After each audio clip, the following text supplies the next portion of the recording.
Graça e paz, galera, beleza? Como é que vocês estão? Firme e forte?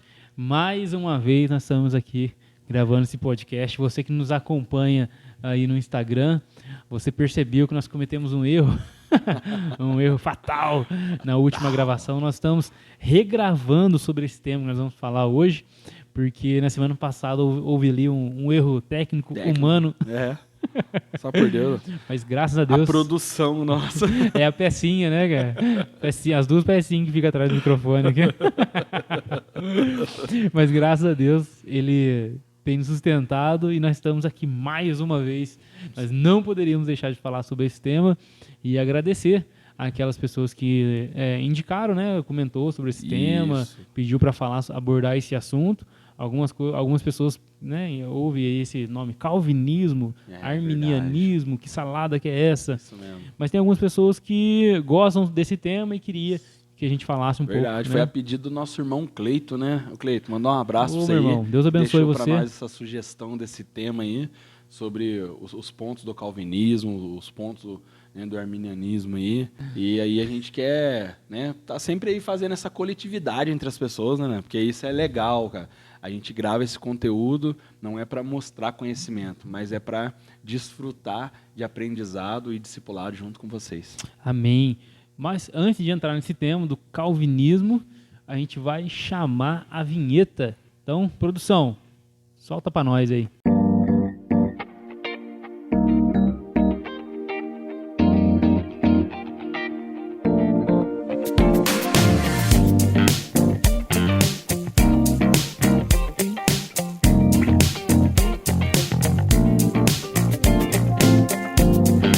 Galera, então é isso, né? Vamos falar sobre esse tema, os 5 pontos do calvinismo. Se você nunca ouviu falar desse tema, não sai desse vídeo, tá? Isso mesmo. Nós vamos abordar para você aprender o básico do que é a história do calvinismo, né? Não a história do calvinismo, mas essa questão que gera muita polêmica no meio das igrejas. Sim. Tá? Antes de a gente entrar nos 5 pontos em si, tem algumas coisas que é importante a gente falar. Primeiro, Calvino, né, João Calvino, foi um grande teólogo, um grande, assim, um cara, uma mente brilhante ali da sua época, e foi um dos reformadores, inclusive, né? Ele meio que, assim, do seu tempo ali, ele foi um crânio, cara. É um cara que conseguiu sistematizar, assim, alguns conceitos, ensinamentos da palavra de Deus e explicar de forma que as pessoas pudessem compreender. Quando a gente fala de calvinismo, a primeira coisa que vem na cabeça nossa, assim, é a respeito de predestinação, eleição, coisas referente à doutrina da salvação, né? Só que Calvino, cara, ele escreveu muita coisa. Ele falou sobre muita coisa. Ele falou sobre política, falou sobre Deus, falou sobre igreja, falou sobre basicamente todos os temas da Bíblia. Verdade. Eu acredito que poucas coisas que ele deixou assim meio de fora, né? Eu acredito que, se eu não estou enganado, o comentário de Apocalipse, do livro do Apocalipse, eu acho que ele não fez, quase certeza que ele não fez, só que os outros livros da Bíblia ele comentou todos. Então tem comentário de Calvino sobre o livro de Mateus, de Coríntios, de tal, não necessariamente relacionado à salvação. Verdade. A respeito dessa assunto da soteriologia, são, assim, uns 10, 15% aí, se a gente for pegar tudo que Calvino falou sobre predestinação, eleição e salvação em si, é uns 10, 15% de tudo que ele falou. E o incrível nisso tudo é que, apesar de ter essa porcentagem, que não é uma porcentagem de que você possa dizer, nossa, o tanto, ele vivia para isso, né? Ele gastou a vida dele nisso, é uma das coisas que deixou Calvino mais em evidência até os dias de hoje. Exatamente, né? Então, assim, você vê que muitas igrejas têm como uma confissão de fé a doutrina calvinista, né? Dentro da questão soteriológica. E aí as igrejas reformadas, as igrejas presbiterianas do Brasil, independente, algumas igrejas batistas, tem hoje em dia alguns assembleianos, eles estão ficando preocupados porque já existe algumas assembleias que os pastores estão aderindo à teologia calvinista, cara. Que coisa, né? E a assembleia, ela é de natureza, assim, a Sim. confissão de fé da assembleia é uma confissão arminiana. Então, E aí tem alguns pastores aí aderindo à confissão calvinista. Enfim. E assim, só para você que está nos vendo aí entender, né? Lógico que a gente vai falar hoje dos 5 pontos do calvinismo e a gente pretende na próxima semana falar dos 5 pontos, né, do arminianismo. Mas por que nós estamos dizendo dessa preocupação? Porque os pontos, né, eles se confrontam, Exato. né? Eles se contrapõem, né? Um, às vezes, acaba não conversando com o outro, e isso é um grande motivo de debate, inclusive de grandes referências nos dias de hoje, dentro, né, da religião cristã, né, dentro do Brasil, dentro das faculdades teológicas e aí por diante. Exatamente. Né? Nos Estados Unidos, no Brasil, em outros países também. Já algo mais fundamentado, outros lugares ainda não, mas esse tema do calvinismo, eu acredito que sempre vai haver, sabe? E o fato desse tema ser muito debatido também, Eric, eu acho assim que causa certa repulsa em algumas pessoas. Sim. Porque por conta desse debate que existe, as pessoas muitas vezes elas rejeitam, não, eu não quero saber de Calvino nem de Armínio, eu sigo a Bíblia. Mas por que eu acho que é importante a gente falar sobre esses temas, né? Calvinismo, arminianismo e outras doutrinas e outras linhas teológicas? Primeiro, porque isso faz parte da história do cristianismo. Sim. Né? Paramos só um pouquinho, só para nós pegar uma água aqui, né, galera? Porque nós também somos filhos de Deus, né? Aí do nada tá assistindo, pum, parece uma água. Imagina? Os caras são mágicos. Então, além do fato dessa importância histórica, porque, querendo ou não, você não consegue tirar esse debate dentro da história da igreja, que ela é uma história importante, né? É um momento importante. E por uma questão também, por que eu acho importante? Não por causa da descrição em si, calvinismo, arminianismo, porque eu percebo que isso acaba que virou um motivo de idolatria, né, cara? Sim, de discussão, brigas e etc. Brigas, né? E às vezes as pessoas enchem o peito, eu sou calvinista. Isso. Ou ao contrário, né? Eu sou arminiano, né? As pessoas gostam de... Só que, amém, não estou falando que você não pode ter a sua escolha doutrinária, né? A sua linha teológica, mas a gente tem que tomar cuidado com o coração, né, cara? O quanto isso, ser signatário dessas doutrinas, faz da gente ser cristão como um todo. Porque tem muitas pessoas que nem consideram um ou outro irmão. Né? Casos mais extremos aí, né? Às vezes faz chacota do negócio, né? Exatamente. O objetivo nosso aqui não é esse, né? O objetivo nosso, na verdade, é trazer essa clareza aí. Acho assim que tem situações, né? E os pontos aqui, até que a gente vai tratar, tanto de um quanto de outro, que às vezes não interfere diretamente na nossa salvação. Com certeza. E aí a gente pode, né, olhar de uma maneira diferente. Agora, aquilo que interfere, né, que atrapalha o plano salvífico de Cristo, daí a gente não pode deixar de lado ou querer jogar fora, né? Exatamente. Porque no final das contas, né, tanto uma doutrina quanto outra creem que a salvação é somente pela fé, somente por meio de Cristo, a expiação somente, não tem um corredentor junto com Jesus Cristo. Todos acreditam na suficiência do sacrifício de Cristo na cruz do Calvário, só que vão por caminhos diferentes. Um vai ali por Pouso Alegre, o outro vai ali por Guará, ali, né, para chegar em São Paulo, né? Exatamente, né? Então quem não é dessa região não tá entendendo nada. Vai ouvir como assim, cara? Mas aquele que ouve entenda, né? Igual em Apocalipse. Verdade. Enfim, mas não somente por causa dessas descrições, né? Por isso que eu estou falando isso aqui, mas por causa do que esses conceitos trazem. Então, por exemplo, quando a gente vai ler sobre Calvino, essa doutrina calvinista, soteriologia, né? E o arminianismo também, são doutrinas relacionadas à natureza de Deus, à natureza da salvação, né? Do pecado, do homem, né? Sim. Então, tudo isso é importante a gente estudar. Não se apegar à nomenclatura, tá bom? Embora a gente está falando sobre calvinismo, mas a gente não deve se apegar à nomenclatura. Embora, quando a gente for falar de arminianismo, a gente não vai se apegar. Armínio teve todos os erros possíveis, Calvino teve todos os erros possíveis, são homens como nós, né?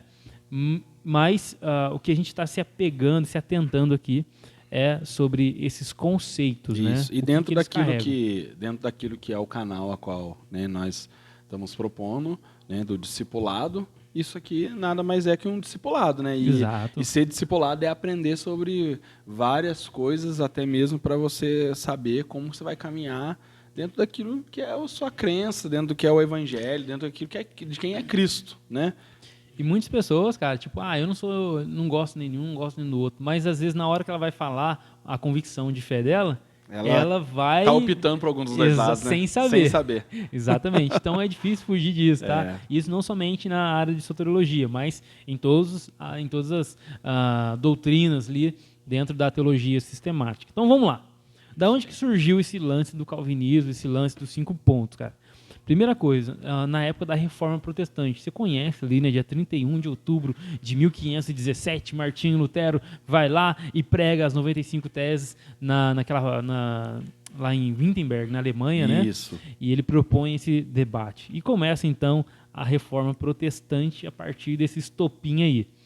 Enfim, cara, Calvino, ele não é da Alemanha.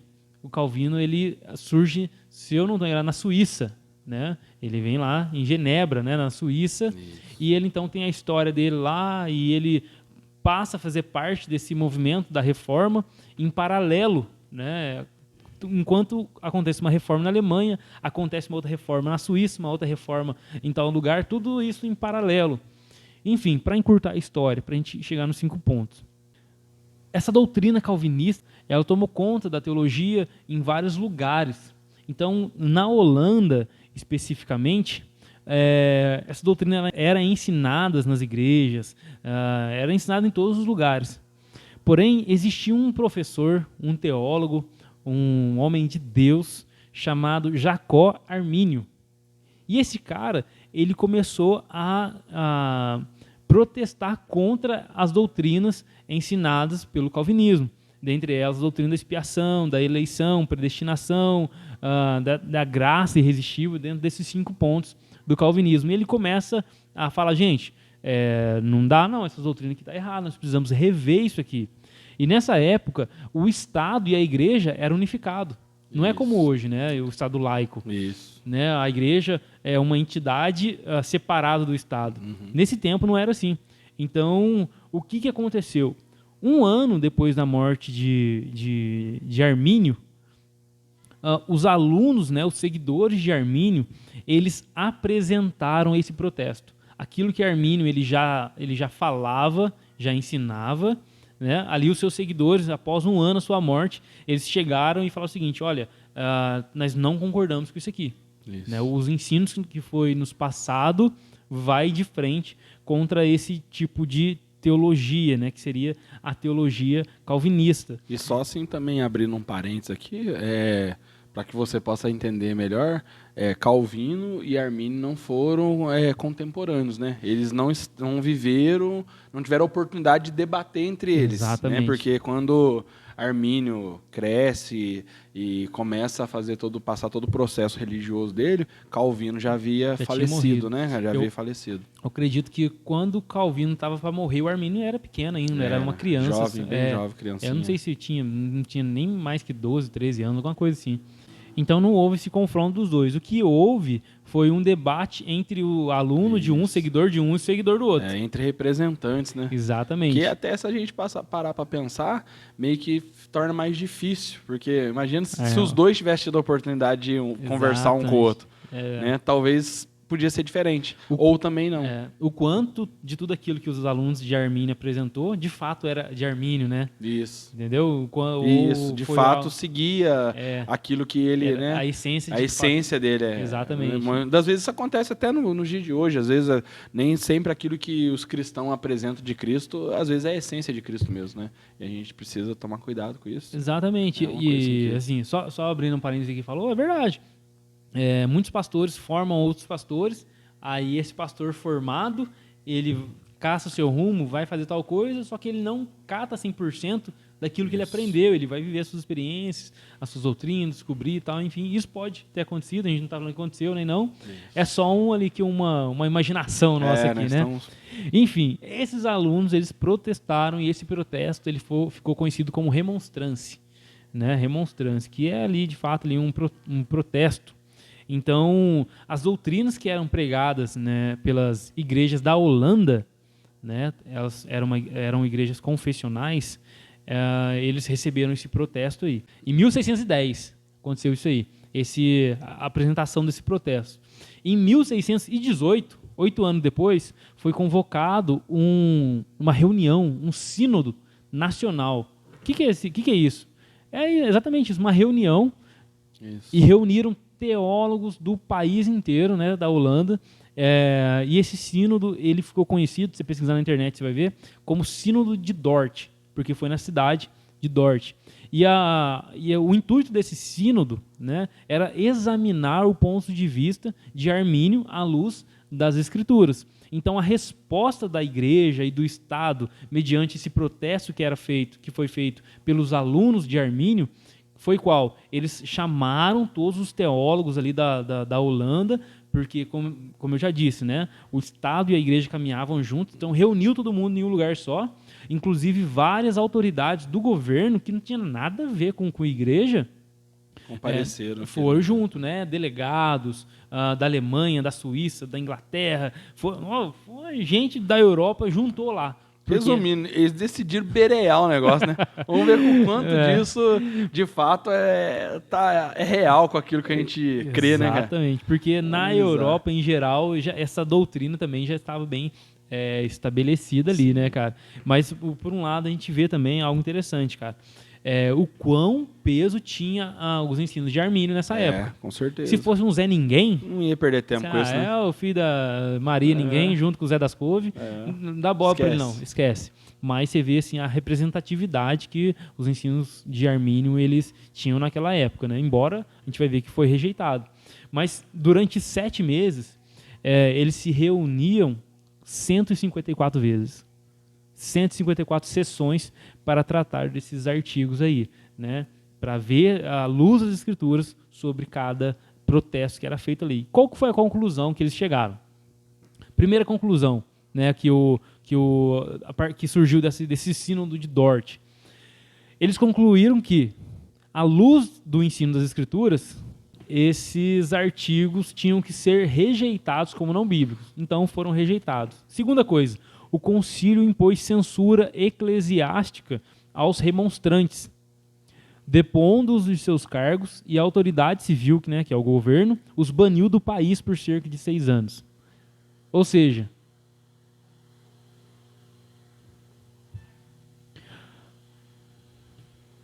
além deles rejeitarem a doutrina teológica, olha, nós não cremos que isso aqui ele é bíblico.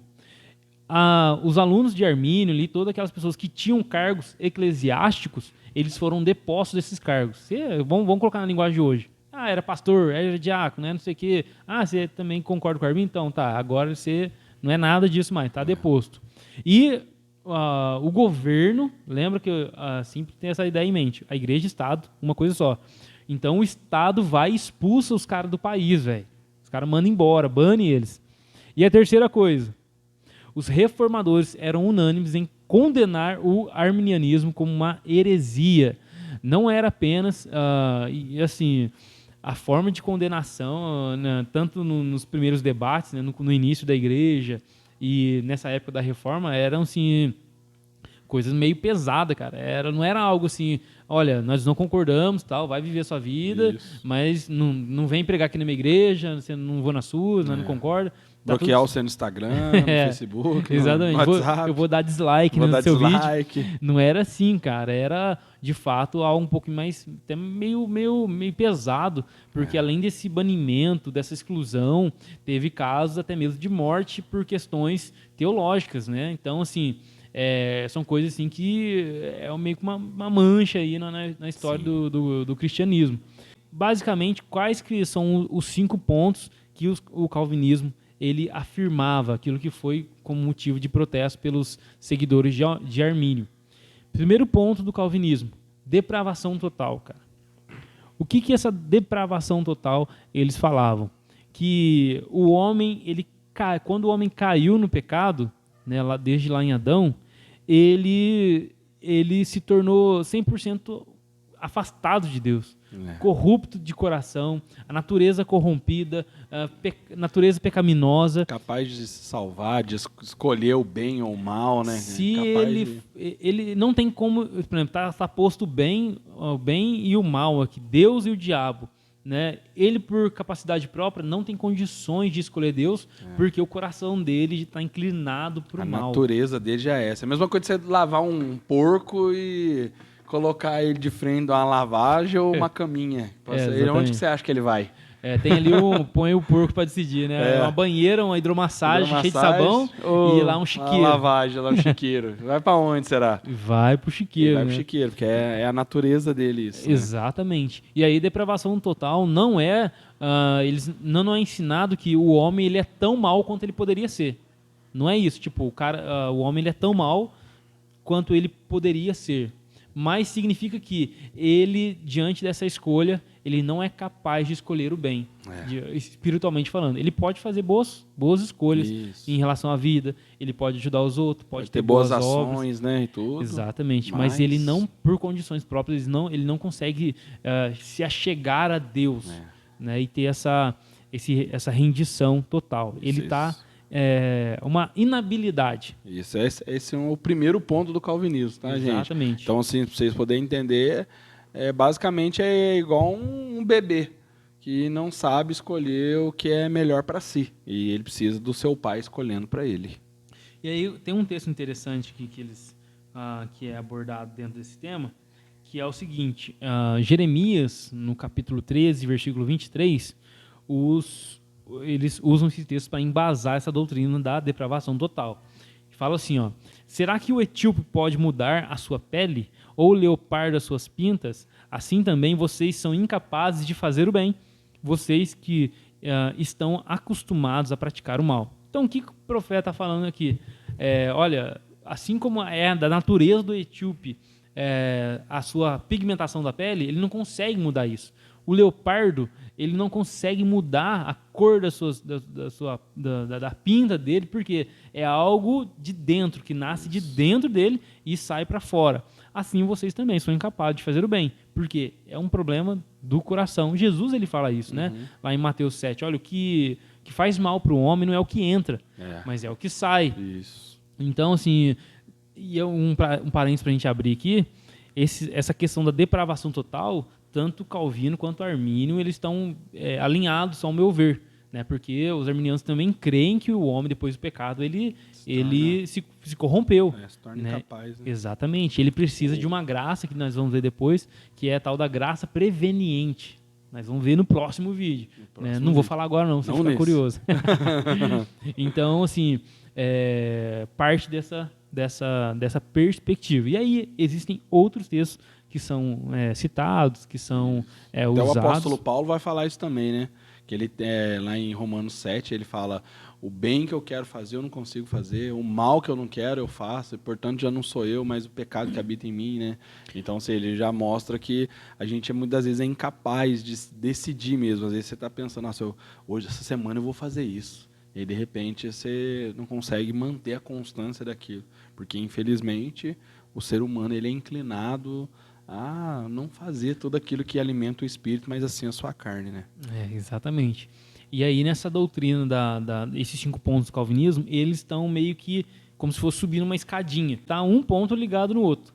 E aí o segundo ponto é a eleição incondicional. Como que você definiria essa questão da eleição? Então, essa eleição é incondicional, né? Deus escolhe as pessoas não por méritos, não por obras, né? É uma eleição independente, né, da condição humana. É Deus olhar e falar assim, independente se o Lan é bonzinho e o Eric é mau, eu vou escolher o Eric. Então, é uma eleição que não depende da condição do homem, mas sim de Deus, né? Que não é algo por mérito, né? Algo que você olha e fala assim, vou escolher aquele lá porque ele é melhor do que o outro. Então é Deus olhando e falando, não, eu quero escolher aquele e pronto, né? É uma eleição independente da condição nossa, humana, né? Até mesmo aqui num texto aqui de Efésios, o apóstolo Paulo também cita sobre isso, né? Ele fala assim que Efésios 2, 8 ao 10, ele fala assim, ó, porque pela graça sois salvos por meio da fé, isso não vem de vocês, é dom de Deus, não vem das obras para que ninguém se glorie, porque somos feitura sua, né, criados em Cristo Jesus para as boas obras, as quais Deus preparou para que andássemos nela, né? Então, assim, é algo que não vem de vós, é dom de Deus. Então, basicamente, essa eleição incondicional, né, Deus trazendo, né, o primeiro ponto, olhando para nós, falando, ó, devido à depravação suas, vocês não sabem escolher. Então, quem vai eleger sou eu. Então, eu vou eleger, não é mediante a obras, eu vou eleger e eu vou escolher porque eu sei fazer isso melhor do que vocês e vocês não sabem escolher nada. Então, é basicamente isso que Calvino vai, né, argumentar, né, como ponto para essa eleição incondicional. Né? E tem aquele ponto também que é o seguinte, né, cara? Por exemplo, tá aquele monte, todo e cada ser humano morto espiritualmente, né? E aí Deus olha e ele não elege todos. Sim. Porque senão cai no universalismo, né? Isso. Que já é uma heresia. Sim. E ele elege alguns. Essa meio que é um dos pontos que muitas pessoas vão olhar para essa doutrina com olhos um pouco mais com uma certa restrição, né, cara? Porque justamente por causa desse ponto específico. Porque Deus, ele salvou desse cada um que está morto, ele elegeu, né? A eleição, ela não é a salvação em si. É como se fosse uma marcação. Né? Tipo, ele marcou alguns, selecionou e só alguns. É basicamente igual a gente ouve de uma outra religião, né, cara? Que é aquele 144, né? O como do Testemunho de Jeová. Isso, como sendo eles, né, esses privilegiados. Então, é basicamente por isso, né? É como se alguns tivessem tido essa oportunidade já. Não, você já foi selado com isso, então agora vai lá, meu irmão. Caminha. Mas dentro dessa doutrina da eleição também, é tipo, Deus elege alguns e outros não. Né? E outros não são eleitos por Deus. E Deus se propôs a salvar somente esses, né, que ele elegeu. Os outros, ele não propôs a salvar e não vai salvar. E aí é aquela um pouco que gera essa restrição por parte de alguns, né, de que, poxa, como assim? Porque em certo sentido Deus, se ele elegeu uns para salvação, automaticamente, pela lógica, ele elegeu outros para perdição. Exatamente, porque ele deixou. Então Deus escolhe as pessoas. O inferno vazio. Então Deus escolhe as pessoas, tipo, quem foi para lá foi porque de fato Deus, em algum momento e em certa perspectiva, ele não quis salvar. E aí qual que é a questão dessa doutrina? É que o calvinismo fala assim, que Deus ele poderia salvar todo mundo, porque ele tinha autoridade e poder para isso. Né? E ele poderia ter escolhido, ter salvado ninguém. Tanto ele poderia ter salvado todo mundo, quanto ele poderia ter salvado ninguém, porque ele não tinha obrigação de fazer isso. Só que ele não faz uma coisa nem outra. Ele, ao invés de salvar, ou salvar todo mundo, ou salvar ninguém, ele resolveu salvar alguns e excluir os outros, né? E na visão deles está tudo certo, né? Porque Deus é perfeito, certo. Né? Exato. E, tipo, Deus não ia fazer algo que é injusto, né? Exato. Então, esse é uma das coisas também que eles trazem como, né, um ponto para eles dizer, não, gente, Deus não é mau, né? Ele faz a justiça do jeito certo. Porque estava todo mundo indo para o inferno. Isso. E aí, na misericórdia dele, ele resolveu salvar alguns. E aí, dentro dessa parte da eleição, só para a gente já pular para o próximo ponto aqui, existem dois grupos diferentes dentro do calvinismo, que é o supralapsarianismo, ou supralapsarianos, e os infralapsarianos. E tem o aquário, touro, né? O reptiliano, o marciano. O pessoal lá do povo de Odin, lá do Thor. Imagina, Osíris, né? Mas que negócio que é esse, né? De supralapsariano, infralapsariano. O que é esse negócio? O supralapsariano, dentro da própria perspectiva calvinista, ele crê que Deus elegeu o homem desde a eternidade e depois Deus decretou a queda. Então Deus, antes de Adão, ele já decretou, ele elegeu os pecadores que ele viu na eternidade, né? Uhum. Deus soberano, ele está Claro. ele não é afetado pelo tempo e espaço, ele é eterno. Então, desde a eternidade, ele já viu e elegeu e decretou a queda. E aí ele está tudo certo. Deus predestinou antes da queda do homem. Isso. Né? E aí esse lance da predestinação é diferente da eleição no sentido de que Deus ele elegeu desde a eternidade e predestinou.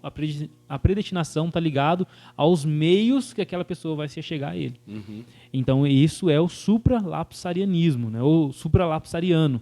Qual que é o problema dessa perspectiva? Que Deus, se ele então decretou a queda, ele decretou o pecado e o mal. E aí Deus, sendo um Deus justo, bom, misericordioso e amoroso, Sim. ele entra em tensão com essa questão, porque se ele ordenou e decretou a queda, então ele é o autor do mal e autor do pecado, Uhum. dentro dessa visão. E alguns vão lidar com isso de uma forma tranquila, porque ele é soberano, porque ele fez e tal. E tem os infralapsarianos, que ele crê diferente, que Deus ele elegeu apenas para salvação. A queda do homem foi por conta própria. Uhum. Tipo, o homem é pecador mesmo, então ele já vai cair por conta, e Deus, na misericórdia dele, elegeu para salvação, para consertar aquilo que o homem fez por conta própria ali, a queda.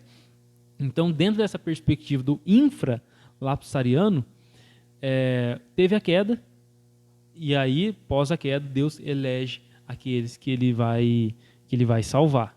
Então, assim, é menos pior. ele não que é menos pior, mas elimina esse problema de Deus estar relacionado diretamente com como sendo o autor do pecado. Até mesmo que isso vai confrontar o que o Tiago disse, né? Quando a gente for tentado, não diga de Deus sou tentado. Porque Deus não pode ser tentado e não tenta ninguém. Então como é que ele é autor do próprio pecado? Do mal, né? e do pecado, Uhum. né?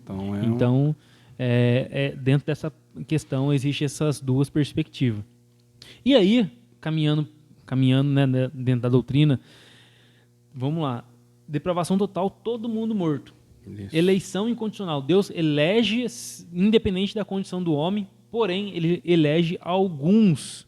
E aí tem o terceiro ponto, que é a expiação limitada, ou a redenção particular. O que a expiação limitada ela propõe nessa doutrina? É uma expiação por meio da obra de Cristo, né? Somente pelo sangue de Jesus, porém ela se limita a apenas àqueles a quem Deus elegeu. Sim. Ou seja, o sangue de Jesus ele é eficaz para aquele a qual Deus elegeu, aquele que Deus marcou. Lembra que a eleição em si não é a salvação. Ela é apenas um selo que é posto na testa de alguns ali. Isso. E a expiação limitada, ela se limita apenas a esses. Isso, né? É como era antes, né? É basicamente dizendo assim, eu lembro quando Jesus foi pregar para o povo judeu e Jesus falando para eles, gente, não é assim. Daí eles falam, como que não é assim? Nós somos filhos de Abraão, cara. O que você está falando? Nós somos filhos de Abraão, nós somos marcados, nós somos eleitos. Então é basicamente isso que esse ponto calvinismo tá trazendo para a gente, né? Esses 3 pontos que a gente leu até aqui, né? Que basicamente o homem depravado foi eleito um grupo seletivo por Deus, né? Que foi seletivo por ele, e esse sangue de Jesus é limitado a isso, como a promessa, né, feita para o povo de Israel limitava somente a eles, e aí Jesus veio para eliminar isso, porém ele não estendeu muito, apenas para os eleitos. Apenas para alguns. E aí existem os eleitos dentro de Israel e os eleitos fora de Israel depois disso, né?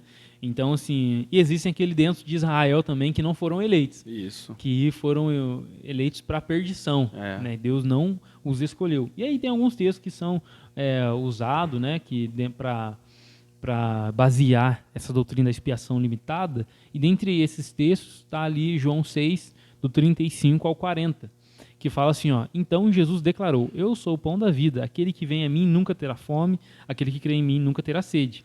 Mas, como eu disse, vocês me viram, mas ainda não creem.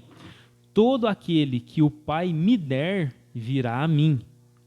E quem vier a mim, eu jamais rejeitarei. Ou seja, todos aqueles que o Pai me der, ou seja, aquele que o Pai elegeu, o Pai deu a Jesus apenas os eleitos. Aí versículo 38, pois desci do céu não para fazer a minha vontade, mas para fazer a vontade daquele que me enviou. Esta é a vontade daquele que me enviou, que eu nunca perca nenhum dos que ele me deu. Entre parênteses, os eleitos, né? Os que ele me deu. Os que ele não me deu vai perder, porque não era eleito mesmo. Isso. Mas o ressuscite no último dia, porque a vontade do meu Pai é que todo aquele que olhar para o Filho e nele crer tenha a vida eterna. E eu o ressuscitarei no último dia. E um negócio interessante, cara, que eu não sei se você vai concordar, mas quando você olha para uma doutrina separada, isolada, você pode até pensar assim, poxa, cara, faz sentido. Né? Quando a gente não tem conhecimento do contraponto. Sim. Poxa, faz sentido isso aqui. Acho que todas as doutrinas, elas carregam um pouco disso, né? Uhum. Quando você olha para ela de forma isolada, elas fazem sentido, porque às vezes tem alguma conexão, tem algum versículo, mesmo que talvez de forma isolada, tal, que vai embasar aquilo. Mas quando a gente olha uma perspectiva do todo, a gente tá entrando em choque aqui com alguma coisa. Então, essa doutrina da expiação limitada, ela se limita, né? O sangue, o Pai elege, o Filho vem, ele executa, né? A vontade ele, do Pai, exatamente. Né? Só que somente eficaz para esses a quem o Pai elegeu, né? Então, até isso aí tá tudo linkado, né? Depravação total, todo mundo morto. O Pai elegeu alguns. O Filho morreu por esses alguns que o Pai elegeu. E aí tem o quarto ponto, que é a graça irresistível. O que você acha, cara? O que você pensa sobre esse chamado, né? Tem um segundo nome que eles gostam de falar, que é o chamado eficaz, né? Sim. Então, assim, quando você olha, né, igual você disse, a gente vai unindo um ponto no outro, parece pra gente fazer sentido, né? Uma vez que você estava depravado, de repente você é eleito, né? Cristo vem com essa expiação, né, limitada, e aí, se você foi chamado para aquilo, é óbvio que você vai ficar, não vai resistir, né, a essa graça, né? E ainda mais como é falado, né? Porque essa graça irresistível, o que é? É a graça de Deus, né? Que é irresistível para esses eleitos, e o Espírito acaba convencendo ainda, né, a pessoa. E aí você pega aquele ponto que Jesus está dizendo para nós, que o Espírito viria para convencer, e você fala, meu Deus. É verdade. É isso aí, deve ser isso mesmo, cara. Sabe? Então, eu acho que eu sou eleito, e aí eu não tenho como resistir, e eu vou ficar nisso mesmo, e é isso. Só que, assim, você vê como um círculo fechando, né, cara? É aquilo que eu estava falando, é como se aquilo estivesse sendo restrito de novo, restringindo aquilo a determinada das pessoas, né, e assim, até mesmo, às vezes, alguns vai vir e não vai conseguir ficar porque não tem a ver com ele só passou por aqui, ele não conseguiu permanecer, né, porque ele não era eleito e está tudo certo, sabe? Então, assim, alguns pontos, assim, lógico que, né, a gente quer apresentar os pontos, mas não mostrar nossa opinião, nossa opinião, né?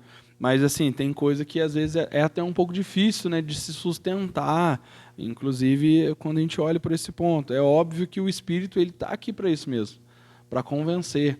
E aí você pensa assim, um exemplo, nós dois estamos vivendo o Evangelho hoje, então nós somos eleitos? Então é isso?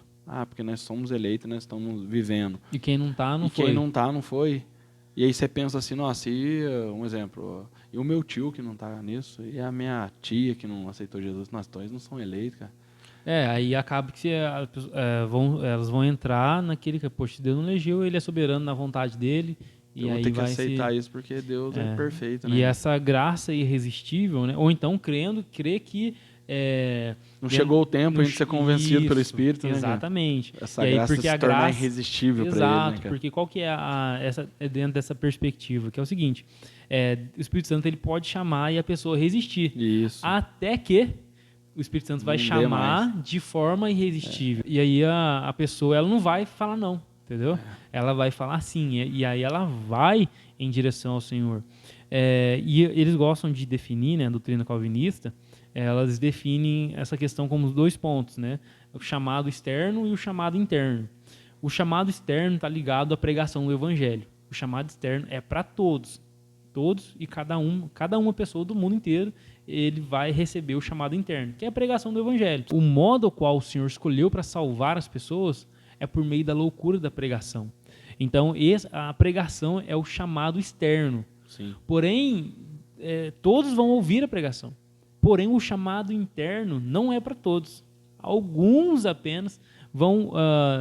esse chamado, essa graça, o Espírito Santo vai chamar apenas alguns, uma chamada especial, de forma irresistível. Pode ser que a pessoa resista por um tempo. Lança a semente e chega um tempo que ela vai dar fruto. E aí, qual que é o ponto? Que quando essa pessoa vir para Deus, ela não vai vir porque Deus que chamou, ela vai vir ela vai vir porque Deus chamou, mas ela não vai vir forçada. Ela vai vir de livre e espontânea vontade, segundo a vontade dela. E aí é um ponto de concordância com a linha arminiana, que fala assim que o homem ele aceita esse convite do evangelho e vai, é lógico, pela graça, mas ele diz sim para Deus, né? E aí essa doutrina calvinista também fala isso. Olha, também, amém. O homem, ele vai para Deus segundo a sua própria vontade, porém, sim, é o Espírito Santo que conduz. E aí, só que há uma controvérsia, porque se o Espírito Santo conduz irresistivelmente, o homem ele não pode vir para Deus de livre e espontânea vontade. Né? Não sei se você entendeu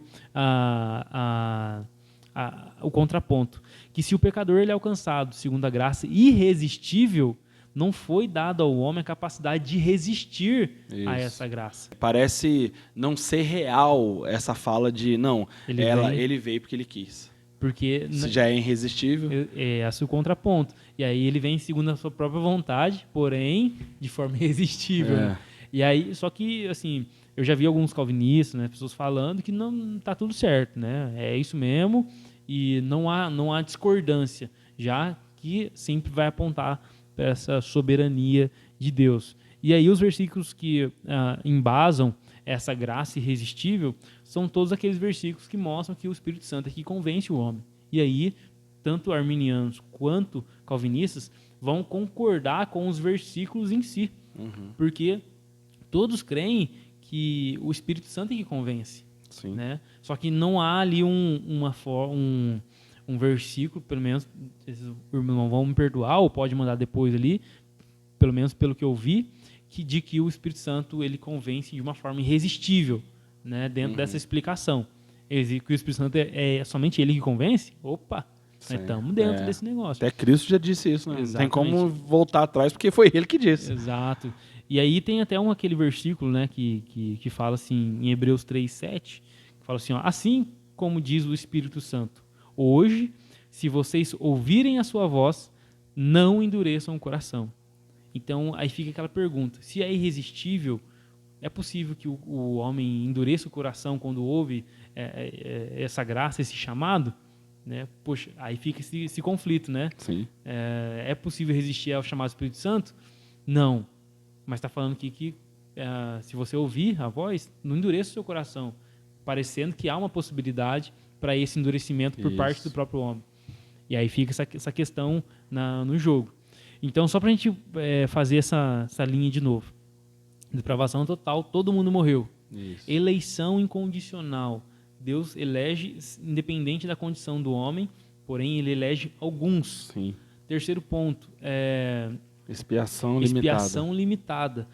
Cristo morre na cruz, né? O Pai elege, Cristo morre, o sangue é derramado, e a expiação ela é eficaz somente para aqueles que o Pai eleitos, né? elegeu. O Pai escolheu já. Exatamente. E aí a graça é irresistível. Esse que meio que fosse um caminho meio de harmonia entre a Trindade, né? O Pai elege, o Filho morre e o Espírito Santo, de forma irresistível, vai e convence aqueles por quem... O Pai escolhe, né, o filho compra, né, o desejo Exato. do pai, né, e o Espírito Espírito Santo conduz para que esse desejo do pai chegue em segurança onde precisa estar, né? Exatamente, como se fosse uma confirmação Isso. daquilo que começou lá com o pai, né? Isso. O pai escolhe, o filho compra, o Espírito Santo torna o sacrifício eficaz, porque ele faz isso de forma irresistível. O quinto ponto é a perseverança dos santos, que é aquele a quem o filho, a graça irresistível por meio do Espírito Santo trouxe, né, por meio desse chamado interno, esse vai perseverar até o final, até a vinda de Jesus ou até a sua morte. Esse eleito pode pecar, pode cair, pode se afastar, mas em algum momento da sua vida, eles vão perseverar. Sim. E, tipo, o fruto, o que comprova essa eleição é a perseverança. Por exemplo, quando alguém se perde, né, alguém cai, assim, aí usa aquele texto de 1 João, né, que tipo, eles abandonaram porque não era dos nossos, né? Isso. Ou seja, ele não era eleito, não né? era eleito. Por isso que ele saiu. Então o eleito, ele vai pecar, ele vai em alguma forma cair, talvez envolver em pecados graves, porém ele nunca vai cair da graça. Isso. Né? De alguma forma ele vai voltar, ele vai se arrepender, né? E ali usa um texto de Mateus 18, João 10, Romanos 5, do 8 em diante, Romanos 8, né? Que vão trazer alguns textos que vão tentar embasar essa doutrina. Assim, a gente vai falar mais, né? Como a gente sempre vai tentar segurar para não dar a nossa opinião, mas existem alguns contrapontos, né? Algumas questões que precisam ser vistas, né? Para entender melhor essa questão da perseverança dos santos, né? Uma coisa que eu acho engraçado é que, pensando nessa teologia da eleição, né? A soteriologia calvinista, não existe nenhum calvinista que não fosse eleito. Né? E qual que fica na minha cabeça? Poxa, é fácil eu ser adepto de uma teologia do qual Deus elege alguns e não elege outros a partir da perspectiva que eu sou um daqueles que ele elegeu. Né? Agora, por exemplo, um dia que surgia assim, não, eu sou calvinista, eu creio que Deus elege um para salvação e outros para perdição, e eu sou um dos que fui eleito para perdição, né? Então... É como se fosse um filho meu falar assim, meu pai, ele tem filho predileto, sim, inclusive sou eu. E assim, é um negócio, é uma linha tão fina, né? Tão tênue. Cara, que um amigo meu que foi pastor durante muito tempo na instituição calvinista, né? Ele falava que tinha pessoas que às vezes elas nem iam na igreja, estavam com seus nomes no hall de membros ali, mandavam seus dízimos e suas ofertas, pediam a bênção à distância e falavam, a gente não está indo, mas a gente sabe que a graça de Deus é irresistível e qualquer momento a gente está firme aí, é isso mesmo, cara. Uma vez salvo sempre, é nóis. É complicado. Existem aqueles que são defensores dessa posição, Sim. que eles pregam, olha, os eleitos eles vão perseverar, os eleitos vão viver em santidade, eles vão ver isso, mas existe esse rebote, né, cara, que esse perigo.